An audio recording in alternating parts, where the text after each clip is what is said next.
You're going to be nice to me in this interview, or the lights are not coming on. Are you going to be Danny, nice? I want to see you. You're in the dark. You want to? You know what chair I'm in? I'm in your favorite chair. Oh no, please don't do it. This is it. This is the chair where you watch Piers Morgan interview Hans Niemann.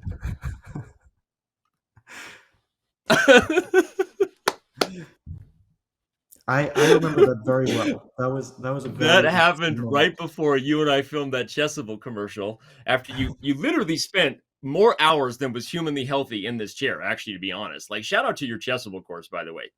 Yeah, I spent a single day. I think I spent about 14 hours sitting there, It was hating my life. hating your life. You know that's what Chessable will do to you. Like everyone who buys Chessable course loves them. The people who create the courses are like, why did I agree to do this? Like this is absolutely incorrect. Anyway, well, shout out to the Piers Morgan interview with Hans Niemann. Shout out to the crazy chess world we live in. Shout out to every damn thing that's happened. And shout out to your birthday, by the way. Did you get yourself a birthday massage?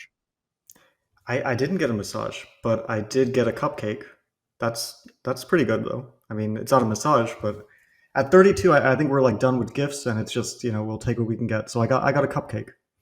Okay, you got a cupcake. Well, speaking of massages, Amon and I were talking about the fact that when the Najdorf was going well, you were massaging those positions to victory. It felt like you were comfortable, you were at home. Obviously, there was one that went wrong. I think it was game 3, but overall, you were dominating with these sort of slow massaging victories. But then you switched to D4. Tell us what the match strategy was coming in now that it's over. Was that premeditated that you would switch at some point? What was going through your head there?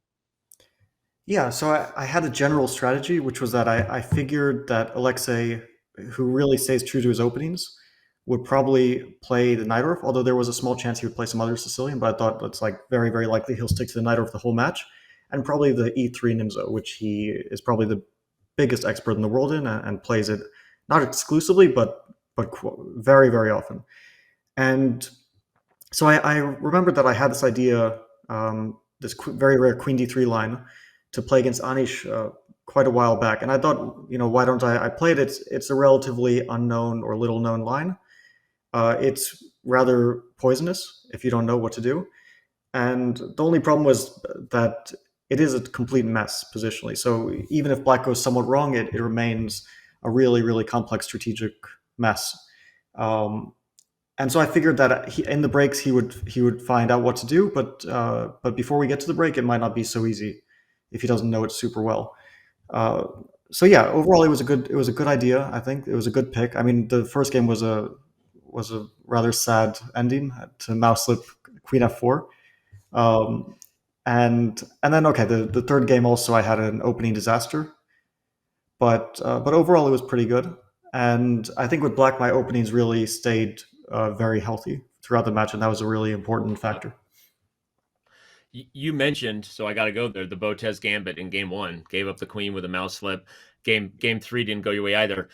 At that time, Amon and I are wondering how you're going to handle the time scrambles. Are your nerves just not there today? What goes through your head at those times? Are you able to forget those losses? At least in the middle of the match until you mention here, or are they kind of always in the back of your head, sort of haunting you?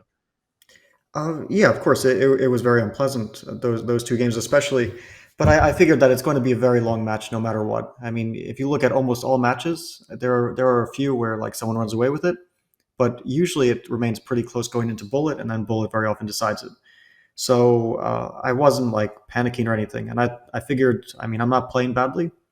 Okay, the game 3 was pretty poor, but game 1, I mean, I played a pretty decent game.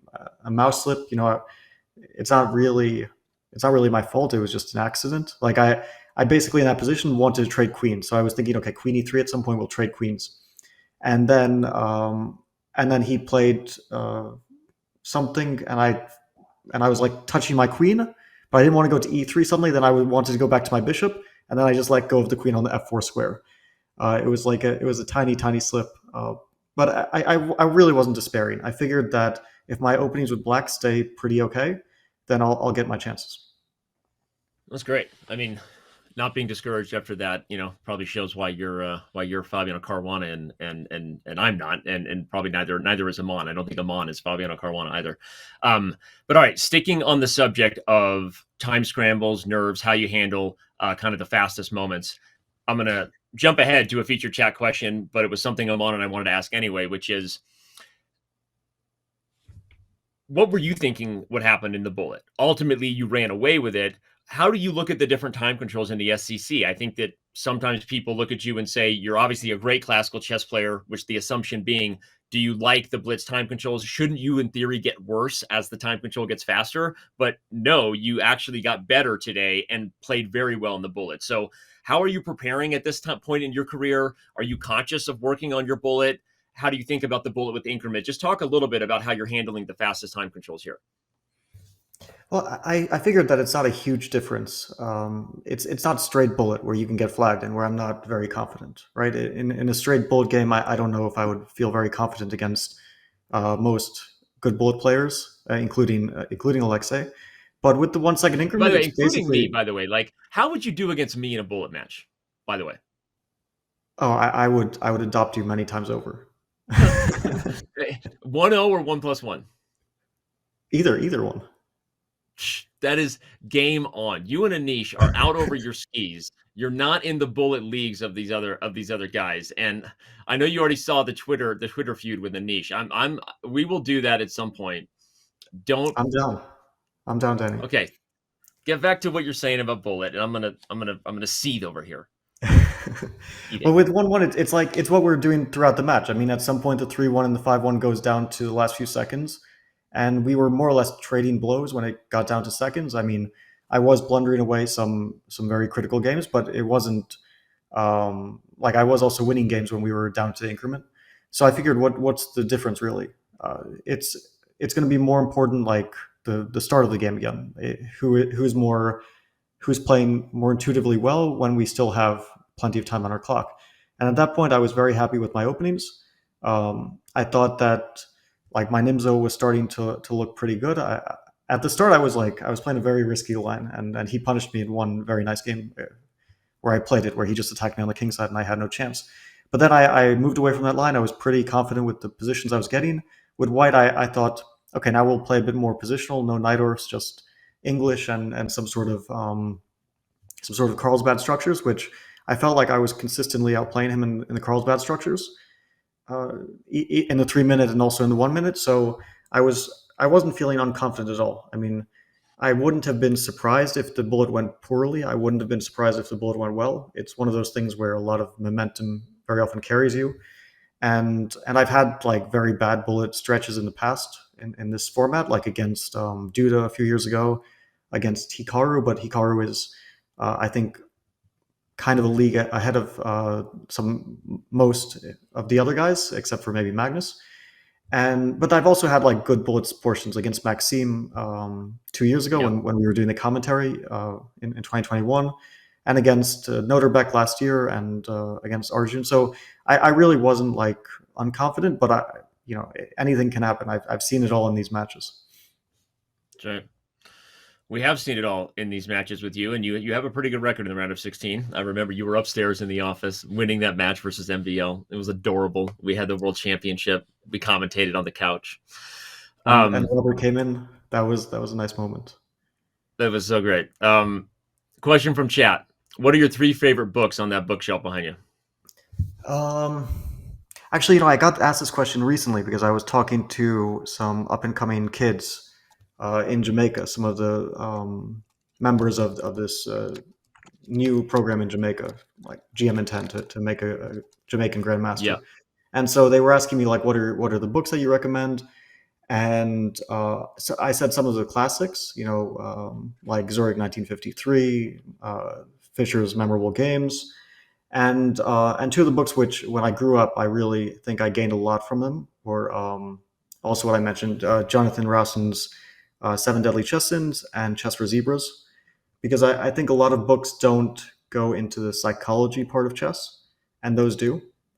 And I thought that was kind of unique. So those are books if you're like looking for psychology in chess, not just the pure chess part of chess, then that's what I would recommend. And there are also a lot of non-chess books there. I don't know if that's what Chat was interested in, but yeah, from chess books, those are the ones that I would maybe single out. Give us one non-chess book. I think Chat was interested in chess, but give us one non-chess book. So I read, okay, not too recently, but the Three Body Problem, the first part. I think it's a 3-part series, and I think it was also recently made into a show, although I haven't seen it. But that was one of the most interesting books that I read in the Is last that the one last with couple of like the years. future, like it's like a robot kills someone or something, or No. no? Okay, I won't get into the plot of it, but there are no Danny robots. doesn't know what the three body problem's about. But it's like Revealed. set in different time periods, and one part is the Chinese Cultural Revolution, and another part is like a very sci-fi-ish thing based on like a video game and a Okay. conspiracy around it. Um, but yeah, I do want to watch the show as well because I want to Okay. see how it compares to the show. It's probably good for you to watch that instead of all the horror movies you watch. You need to stop watching so many horror movies. I'm disciplining you. I will not do that, Danny. I'm sorry. You're obsessed with horror movies, and it's ridiculous. All right. Last question, man. You really drove home a point here. Amon and I were talking about the fact that you just didn't let up. You beat Sarana. Almost always the person who loses the match wins the last game because someone lets their foot off the gas. So is it because you're broke and you really needed the money and we should get some furniture? Because the apartment is looking barren behind you. What was the deal? Well, it's not because of furniture, although I am not great at furnishing. I will admit I'm actually probably the worst. Like if there were a prize for worst at furnishing, I think I would come out and clear first. But and I've also had this apartment for about 2 years, so it's not like it's a new apartment. But in terms of the match, I just realized at some point that he was getting tilted, like very clearly. Probably once he realized that the match was very unlikely that he would be able to come back. And so I think it was very noticeable in that game with like the reverse Sicilian where he just gave up his e5 pawn at some moment, and Yeah. a few other games that he was kind of despairing, which is understandable. I mean, if you can't win the match, then it doesn't feel very good to keep playing. But I was kind of in a flow state. I felt good. I was just playing natural moves, and I don't know if they were good moves, but playing natural and decent moves quickly usually gives us a good result. Yeah. Well, it did today. It's great to see you, man. Seriously, jokes aside, happy birthday. We gotta catch up more when we're not making things awkward for fans. But hope you're doing well. Congrats again on the day, and can't wait to see you in the quarterfinals.